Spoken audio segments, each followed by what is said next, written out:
સ્પર્ધાત્મક પરીક્ષાઓમાં ભરવાની જે ઓપન જગ્યાઓ છે એ ઓપન જગ્યાઓ પર કોનો અધિકાર? શું આ ઓપન જગ્યાઓ માત્ર જનરલ કેટેગરીના ઉમેદવારો માટે છે? એ અંગેનો એક ચુકાદો સુપ્રીમ કોર્ટે તાજેતરમાં આપ્યો છે અને આ ચુકાદા અંતર્ગત સુપ્રીમ કોર્ટે જણાવ્યું છે કે આ જે ઓપન જગ્યાઓ છે એ ઓપન છે અને એ મેરિટ આધારે ભરાય અને એમાં એસસી, એસટી, ઓબીસી અને ઈડબ્લ્યુએસના મેરિટોરિયસ ઉમેદવારો એટલે કે જે મેરિટમાં આવતા હોય એવા તમામ ઉમેદવારોનો અધિકાર છે. નમસ્કાર મિત્રો, અક્ષર અકાદમીના ઓનલાઈન પ્લેટફોર્મ પર હું પ્રોફેસર ડૉક્ટર બી.સી. રાઠોડ આપનું સ્વાગત કરું છું. મિત્રો, આજે આપણે 2 દિવસ પહેલાં સુપ્રીમ કોર્ટનો જે ચુકાદો આવે છે એની વાત કરીશું.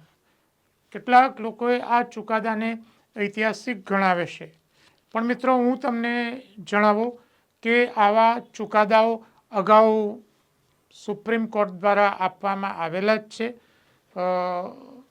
સભરવાલ વિરુદ્ધ પંજાબ રાજ્યનો 1995નો જે ચુકાદો છે એ ચુકાદામાં પણ આવી જ વાત કરવામાં આવી હતી. તો આજે આપણે જોઈશું કે સુપ્રીમ કોર્ટના આ ચુકાદાની કઈ વિગતો છે અને ગુજરાતમાં એનો અમલ કઈ રીતે થાય છે અથવા એના અમલમાં વહીવટીતંત્ર દ્વારા કેવા ઠાગાઠૈયા કે હથકંડા અપનાવવામાં આવે છે એની આજે આપણે વાત કરીશું. જોઈએ વિગતો. મિત્રો, પહેલાં આપણે કેસની વિગત જોઈએ. હા, રાજસ્થાન હાઈકોર્ટ વિરુદ્ધ રજત યાદવ અને અન્ય 2025નો આ કેસ છે. મિત્રો, આવો જ કેસ અંગેનો ચુકાદો સભરવાલ વિરુદ્ધ પંજાબ રાજ્યનો 1995નો છે. એટલે કે સુપ્રીમ કોર્ટ આ અંગે આવો અગાઉ ચુકાદો આપી ચૂકી છે. વિગતો આપણે જોઈ લઈએ કે રાજસ્થાનમાં જુનિયર જ્યુડિશિયલ આસિસ્ટન્ટ અને ક્લાર્ક ગ્રેડ 2ની 2756 જેટલી જગ્યાઓની ભરતીનો આ વિવાદ છે. એ ભરતી 2022માં બહાર પાડવામાં આવી હતી. હવે આ જે પરીક્ષા છે, પરીક્ષામાં 300 ગુણની લેખિત પરીક્ષા અને 100 ગુણની કોમ્પ્યુટર આધારિત ટાઈપિંગની પરીક્ષા હતી. 2 પ્રકારની પરીક્ષા, 300 માર્ક્સની લેખિત પરીક્ષા અને 100 ગુણની કોમ્પ્યુટર આધારિત ટાઈપિંગની પરીક્ષા. વિવાદ ક્યાં ઊભો થયો કે મે 2023માં એનું જ્યારે પરિણામ આવ્યું ત્યારે એમાં એસસી, ઓબીસી અને અન્ય અનામત જાતિઓનું જે કટ ઓફ છે એ જનરલ કરતાં ઊંચું હતું. અને જ્યારે ટાઈપિંગની પરીક્ષા માટે ઉમેદવારોને બોલાવવાના થયા ત્યારે રાજસ્થાન વહીવટીતંત્ર દ્વારા આવા ઊંચા મેરિટવાળા ઉમેદવારોને એમની કેટેગરીમાં જ સમાવવામાં આવ્યા અને ઓપન કેટેગરીમાં એમને લેવામાં ના આવ્યા. એનાથી નારાજ થઈને હાઈકોર્ટમાં રીટ કરવામાં આવી. હાઈકોર્ટે પણ આ જ ચુકાદો આપ્યો કે અનામત કેટેગરીના ઉમેદવારોએ કોઈ છૂટછાટનો લાભ લીધો ન હોય અને જનરલ કરતાં વધુ ગુણ હોય તો તેમને ઓપનમાં ગણવા. રાઈટ, આવો ચુકાદો રાજસ્થાન હાઈકોર્ટે આપ્યો. ચુકાદાને સુપ્રીમમાં ચેલેન્જ કરવામાં આવ્યો તો સુપ્રીમ કોર્ટે પણ રાજસ્થાન હાઈકોર્ટનો ચુકાદો છે એ માન્ય રાખ્યો. અને એમાં 2 બાબતો જે સુપ્રીમ કોર્ટે જે એના ચુકાદામાં જણાવી કે ઓપન જગ્યાઓ બધા માટે ઓપન છે. Open post are open because they are open for all.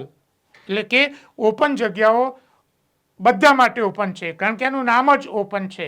એમાં કોઈ વર્ગનો હક દાવો નથી.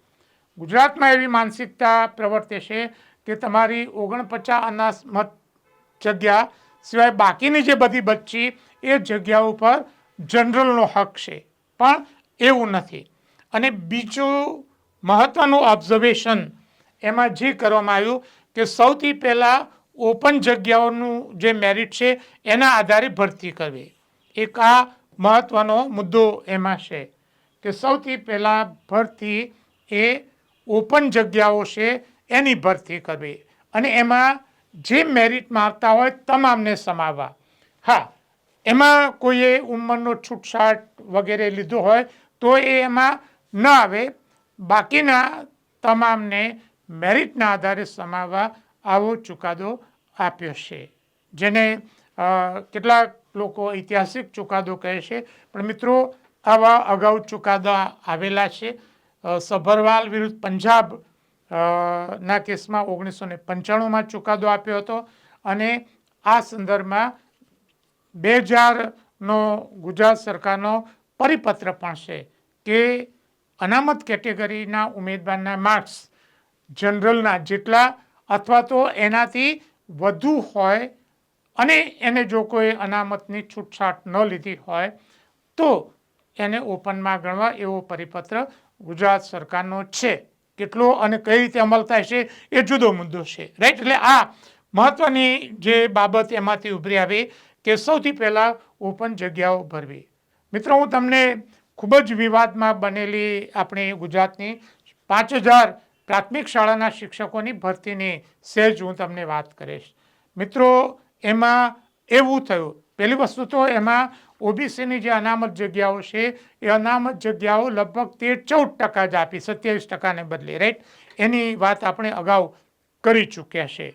પણ એમાં શું થયું કે જે જગ્યાઓ હતી એની છેલ્લે જાહેરાત કરી ફર્સ્ટ સ્ટેજમાં કે ઓબીસીની જગ્યાઓ ભરાઈ ગઈ છે, એનું મેરિટ 68% અટક્યું છે અને ઓપનની જગ્યાઓ હજુ ખાલી છે અને એનું મેરિટ 51% અટક્યું છે. મિત્રો, આ કેસની વિગતો જોતા આ કાયદા વિરુદ્ધનું જ કહેવાય. ઓપનની જગ્યાઓ કોઈ ખાલી રહે નહીં, કારણ કે એની જગ્યાએ તમારે અનામત ઉમેદવારો જો છેલ્લા ઉમેદવાર કરતાં વધારે મેરિટ ધરાવતા હોય તો એમાંથી ભરવું પડે. પણ અહીંયા અમલ કરનાર અધિકારીઓ પણ એમની રીતે આ રીતના કરતા હોય છે. જો કે આખો આ મુદ્દો અનામતની ઓછી ટકાવારીની અંગે એ કોર્ટમાં ગયો છે, રાઈટ. એટલે આ ચુકાદો છે. હવે ગુજરાતમાં કેવી સ્થિતિ પ્રવર્તે છે અને ગુજરાતમાં જે એસસી એસટી ઓબીસીના જે અનામત ઉમેદવારો છે એને ઓપન મેરિટમાં જતા કઈ રીતે રોકવામાં આવે છે એની વાત કરીશું. આજના આ વિડીયોમાં આપણે ક્લાસ 1-2ની વાત કરીશું અને ક્લાસ 3ની વાત આપણે આના પછીના વિડીયોમાં કરીશું, કારણ કે વિડીયો ખૂબ લાંબો થઈ જશે, એટલે એ વિગત આપણે જોઈએ. હા, હવે વર્ગ 1-2ની ભરતીમાં એટલે કે અધિકારીની ભરતીમાં ગુજરાતમાં એસસી એસટી અને ઓબીસીને ઓપનમાં જતા અટકાવવા માટે કેવા હથકંડા અપનાવવામાં આવે છે એ જોઈએ. કારણ કે જે સંચાલન કરશે અને ખાસ કરીને હસમુખ પટેલ આવ્યા પછી તો આનું પ્રમાણ ખૂબ વધી ગયું છે. એટલે કેવા હથકંડા અપનાવવામાં આવે છે એની આપણે વાત કરીશું કે એસસી એસટી અને ઓબીસીના ઉમેદવારો ઓપન મેરિટમાં ન આવે એ માટે જુદા જુદા હથકંડા અપનાવવામાં આવે છે. એમાં નંબર 1 છે કે મૌખિક ઇન્ટરવ્યૂ માટે બોલાવવાની સંખ્યામાં મનમાની. નિયમો નક્કી છે, છતાં ઇન્ટરવ્યૂમાં કોને બોલાવવા, કેટલા બોલાવવા, કઈ કેટેગરીના બોલાવવા એ અંગે ચોક્કસ નિયમોનું પાલન થતું નથી. આપણે 19/3/2025 જીપીએસસીનું જે રિઝલ્ટ હસમુખ પટેલના કાર્યકાળનું આ જીપીએસસી રેગ્યુલર ભરતીનું પહેલું જે પરિણામ જે ખૂબ વિવાદમાં આવ્યું તે જોઈએ આપણે. તો એમાં જે ઇન્ટરવ્યૂમાં જે બોલાવ્યા તો જનરલના 183 ઉમેદવારોને બોલાવ્યા, ઈડબ્લ્યુએસના 241. હવે એમની અનામત 10%, પણ બોલાવ્યા કેટલા? 241. ઓબીસી 27% અનામત, પણ બોલાવ્યા કેટલા? 191. એસસી એમના 51 બોલાવ્યા, એમના તો 7% પ્રમાણે છે અને એસટી એમના 58 ઉમેદવારો બોલાવ્યા, જે 15% બદલે અહીંયા 7.97%. હવે ખરેખર તો હકીકતમાં બોલાવવા કેટલા જોઈએ? ઈડબ્લ્યુએસના 73 બોલાવવાના થાય, એના બદલે 241 બોલાવ્યા. મિત્રો જુઓ, ઇન્ટરવ્યૂ પહેલાં જ કઈ રીતે ઓપનમાં જતા અટકાવવા, એ માટે આ પ્રકારના હથકંડા અપનાવવામાં આવે છે. મિત્રો બીજી વાત કરી દઉં કે અહીંયા 102 જગ્યાઓ હતી, 102 જગ્યાઓ હતી અને ભરતીના નિયમોમાં સ્પષ્ટ લખ્યું હતું કે 3 ગણા ઉમેદવારોને ઇન્ટરવ્યૂમાં બોલાવવાના, એટલે કે 306 ઉમેદવારોને ઇન્ટરવ્યૂમાં બોલાવવાના થાય. પણ બોલાવે કેટલા? 727.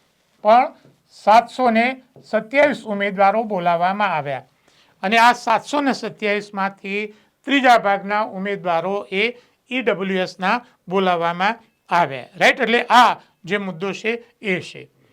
બીજી જે ભરતી છે એની વિગતો પણ હું તમને અહીંયા આપી દઉં કે આપણે આ જીપીએસસી 1-2નું તો જોયું. આદિજાતિ વિકાસ અધિકારીમાં ઈડબ્લ્યુએસના 71 અને એસસીબીસીના 86 ઉમેદવારો બોલાવવામાં આવ્યા. 10% અને 27%, બંને લગભગ સાથે સાથે ચાલે છે. આસિસ્ટન્ટ એન્જિનિયરમાં ઈડબ્લ્યુએસના 201 અને એસસીબીસીના 293 બોલાવવામાં આવ્યા. 27% અને 10%, તમને ડિફરન્સ. એટલે મુદ્દો એ છે કે ઇન્ટરવ્યૂમાં કોને અને કેટલા બોલાવવા, ત્યાંથી આ હાથકંડા શરૂ થઈ જાય છે. અને મિત્રો જો જગ્યા ઓપન હોય તો પછી એસસી એસટીના ઉમેદવારો કે ઓબીસીના ઉમેદવારોને કેટલીક વાર તો ઇન્ટરવ્યૂમાં બોલાવવામાં જ આવતા નથી. રાઈટ? આ આપણે ઘણા બધા પરિણામોના આધારે કહીએ છીએ. જોઈએ બીજો મુદ્દો. લેખિતમાં વધુ ગુણ લાવનાર ઓબીસી એસસીના ઉમેદવારોને ઇન્ટરવ્યૂમાં ઓછા ગુણ. 19-3ની જે ભરતી છે એનું જે સરેરાશ મેં જે કાઢ્યું છે કે પાસ થયેલ જે ઉમેદવારો છે એ ઉમેદવારોના આપણે ગુણ જોઈએ. જનરલના 383.76, એમને ઇન્ટરવ્યૂમાં સરેરાશ ગુણ આપવામાં આવ્યા છે 66. ઈડબ્લ્યુએસના સરેરાશ ગુણ 387.80 અને એમને ઇન્ટરવ્યૂમાં સરેરાશ ગુણ આપવામાં આવ્યા છે 85.18. ઓબીસી છે એના સરેરાશ ગુણ સૌથી વધારે છે 404.20, પણ એમને ઇન્ટરવ્યૂમાં સરેરાશ ગુણ આપવામાં આવે છે 59.90. રાઈટ? ખાસો તફાવત તમને જોઈ શકાશે. એસસીનું રિઝલ્ટ પણ જનરલ અને ઈડબ્લ્યુએસ કરતાં ઘણું સારું છે, 399.25 છે અને એમને ઇન્ટરવ્યૂમાં સરેરાશ 58.5 ગુણ આપવામાં આવ્યા છે. હવે જે નામદાર સુપ્રીમ કોર્ટનો જે ચુકાદો છે કે જેનું મેરિટ ઊંચું છે જનરલ કરતાં, એ ઓપન મેરિટમાં જાય. પણ આ લોકો ઓપન મેરિટમાં, ઓબીસી અને એસસી ઓપન મેરિટમાં ના જાય એટલા માટે આ જે હથકંડો અપનાવે છે એ તમે અહીંયા સ્પષ્ટ જોઈ શકો છો કે જે ઇન્ટરવ્યૂના જે માર્ક્સ છે એ માર્ક્સમાં એમને કાપી નાખવામાં આવે છે. લિખિતના માર્ક્સ અને તમે ઇન્ટરવ્યૂના માર્ક્સનો સરેરાશ જોશો તો તમને સમજાઈ જશે. જોઈએ ત્રીજો મુદ્દો. હા, હવે જીપીએસસીની પરીક્ષામાં ગેપિંગ કાર્ડ, આ પણ એક બહુ જ ખૂબ ચર્ચાયેલો મુદ્દો છે. ગેપિંગ કાર્ડ જે અગાઉની જે પરીક્ષાઓ જે થઈ તો એમાં જે 25 કે તેથી ઓછા ગુણવાળા જે વિદ્યાર્થીઓની આપણે જો સંખ્યા જોઈશું તો 3400 વિદ્યાર્થીઓમાં માત્ર 9 અને 2, 11 વિદ્યાર્થીઓ એવા છે કે જેના ગુણ 25 કે તેથી ઓછા છે. 3400માંથી માત્ર 11 વિદ્યાર્થીઓ એવા છે કે જેના ગુણ 25 કે તેથી ઓછા છે. જ્યારે હસમુખ પટેલના કાર્યકાળમાં લેવાયેલ એક જ જે પોસ્ટ છે 727 ઉમેદવારોમાંથી તમે જોશો તો 136 એવા ઉમેદવારો છે કે જેના ગુણ છે એ 25 કે 25 કરતાં ઓછા છે. 3400માંથી માત્ર 11, 727માંથી 136. મિત્રો બીજો મુદ્દો સમજો કે જે એનું તફાવત છે મેક્સિમમ અને મિનિમમ એ અંગેનો જો તમે તફાવત જોશો તો પણ તમને ખાસો એવો તફાવત એ અહીંયા જોવા મળશે. અગાઉનો જે તફાવત છે એ તફાવત લગભગ 30-40 માર્ક્સથી વધારે નહોતો. એટલે કે જે મેરિટોરિયસ સ્ટુડન્ટ છે એ મેરિટોરિયસ સ્ટુડન્ટ્સને ધારો કે ઇન્ટરવ્યૂમાં લેખિતમાં હોશિયાર વિદ્યાર્થી છે ને ધારો કે ઇન્ટરવ્યૂમાં થોડા ઓછા માર્ક્સ આવે તો એ નાપાસ થતો નહીં, કારણ કે બંનેનો આ જે તફાવત છે એ તફાવત ખૂબ ઓછો. પણ જે હસમુખ પટેલ દ્વારા જે ઇન્ટરવ્યૂ લેવાયું તો એમાં તો 92 માર્ક હાઈએસ્ટ અને સૌથી ઓછા 10 એટલે કે 82 ગુણનો આટલો મોટો તફાવત આપણે પહેલા જોયો છે. રાઈટ, એટલે આ જે મુદ્દો છે એ મુદ્દો તમે સમજી શકો છો. જોઈએ એના પછીનો મુદ્દો. હોશિયાર વિદ્યાર્થીઓને નાપાસ કરવા જે યુપીએસસીમાં પાછળથી પાસ થઈ ગયા.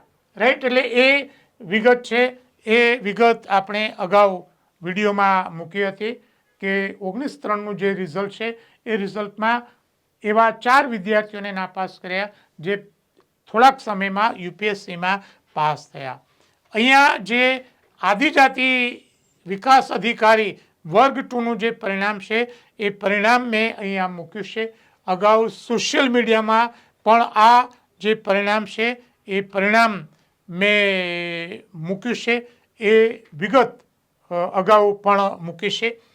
તમે અહીંયા લેખિતમાં જે 1થી 16માં મેરિટમાં આવેલ ઓબીસીના જે ઉમેદવારો છે એ ઉમેદવારોમાંથી 13 જે વિદ્યાર્થીઓ છે, રાઈટ, એમાંથી 10 વિદ્યાર્થીઓ નાપાસ થાય છે.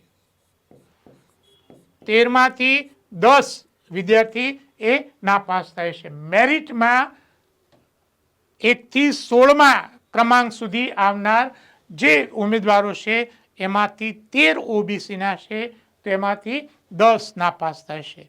અને મિત્રો ઓપનમાં કઈ રીતે અટકાવવામાં આવે છે એના 2 ઉદાહરણ હું તમને આપું કે અહીંયા જે નંબર 1 અને નંબર 2 બે જે ઉમેદવારો છે, અહીંયા હાઈએસ્ટ માર્ક છે ઓબીસીના 37.5, એટલે કે જે 300 છે એને અહીંયા જે ગુણ છે એને 6 વડે ભાગ્યા છે, તો એને ઇન્ટરવ્યૂમાં 20 ગુણ આપ્યા છે.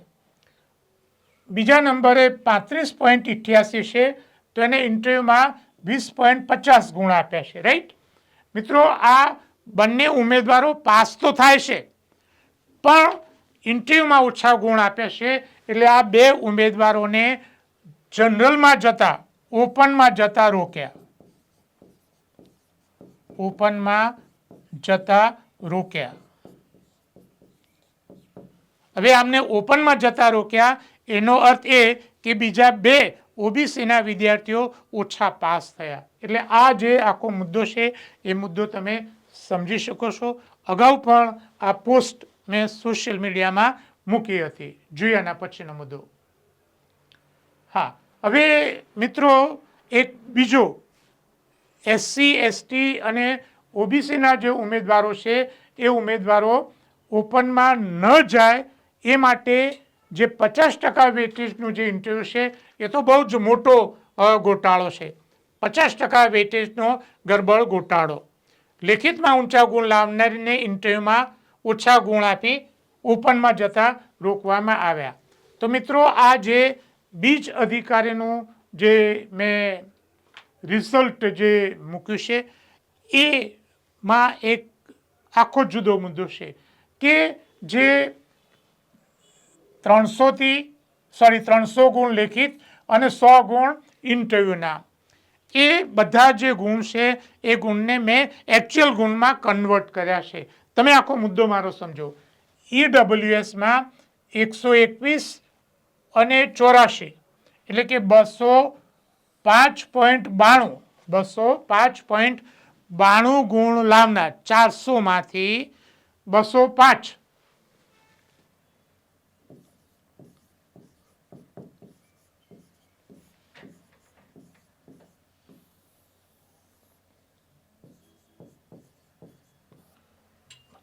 400માંથી 205.92 ગુણ લાવનાર ઈડબ્લ્યુએસનો ઉમેદવાર પાસ થાય છે.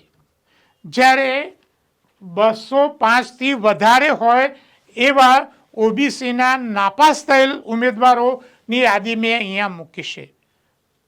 ટોટલ 300 અને 100 એટલે 400 ગુણ. તમે જુઓ કે 217.66 વાળો નાપાસ, 233.62 વાળો નાપાસ, 210.58 વાળો નાપાસ, 220.18 વાળો નાપાસ, 210.76 એ નાપાસ, 211.88 એ નાપાસ, 220.98 એ નાપાસ, 214.62 એ નાપાસ, 214.06 નાપાસ, 229.24 નાપાસ અને 223.38 એ નાપાસ. મિત્રો, આખો આ બધો ગરબડ ગોટાળો એ 50%નો જે વેઇટેજનું ઇન્ટરવ્યૂ છે એના લીધે થયો છે. ગુજરાતમાં 50% વેઇટેજનું ઇન્ટરવ્યૂ છે, જે બીજા રાજ્યોમાં કોઈ જગ્યાએ 13%થી વધારે નથી. રાઈટ, આના લીધે અહીંયા 400માંથી વધારે લાવનાર ઓબીસીના વિદ્યાર્થીઓ એ નાપાસ થાય છે, જ્યારે અન્ય વિદ્યાર્થીઓ એ પાસ થાય છે. જોઈએ એના પછીનો મુદ્દો. હા મિત્રો, આપણે જે મુદ્દો જોયો કે 400માંથી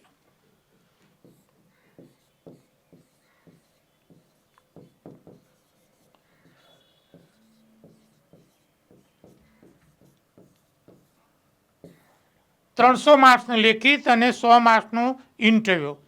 મિત્રો, તમારી પાસે અથવા સોશિયલ મીડિયામાં જે રિઝલ્ટ ડિક્લેર થાય છે એ રિઝલ્ટ આ જે 300 વત્તા 400 એમ નથી આપતા, પણ જે 300 છે એને 6 ભાગીને, 100 છે એને 2 ભાગીને આપે છે. એટલે એના પરિણામે સાચી સ્થિતિ છે એ બહાર કોઈને ખ્યાલ આવતી નથી.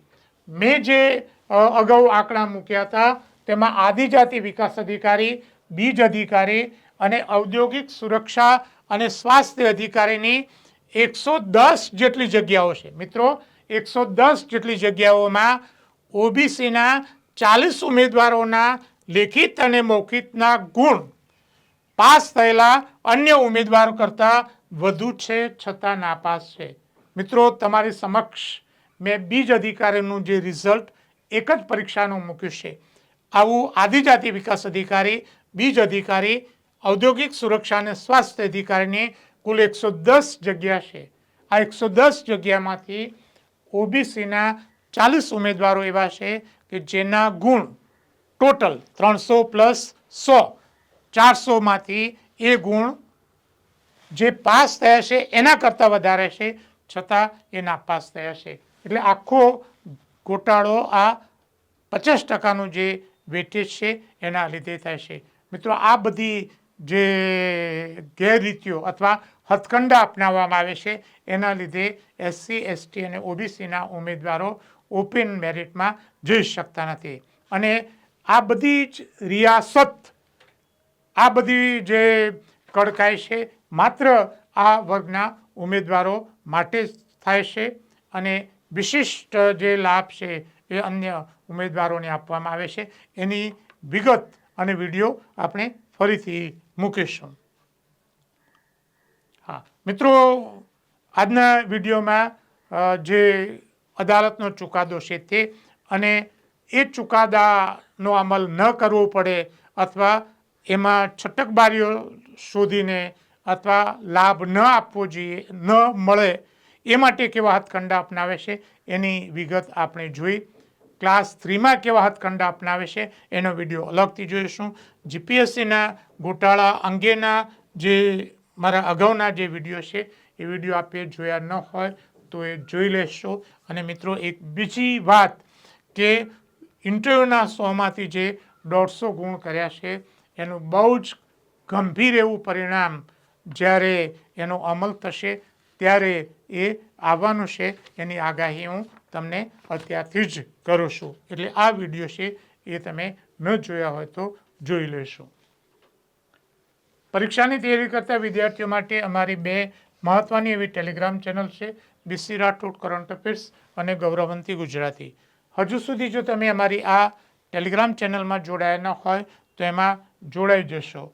વધુમાં અમે અમારું મેટર ઇન્સ્ટાગ્રામ અને ટ્વિટર ઉપર શેર કરીએ છીએ, તો અમારા બંને પ્લેટફોર્મને ફોલો કરવા વિનંતી છે. વધુમાં આજનો આ વિડીયો આપને પસંદ આવ્યો હોય તો એને લાઈક કરીને શેર કરવાનું ભૂલતા નહીં. અને હજુ સુધી જો તમે અમારી આ ચેનલને સબસ્ક્રાઈબ કરી નથી તો એને સબસ્ક્રાઈબ કરી દેશો અને બેલ આઇકોનને ચાલુ કરવાનું ભૂલતા નહીં.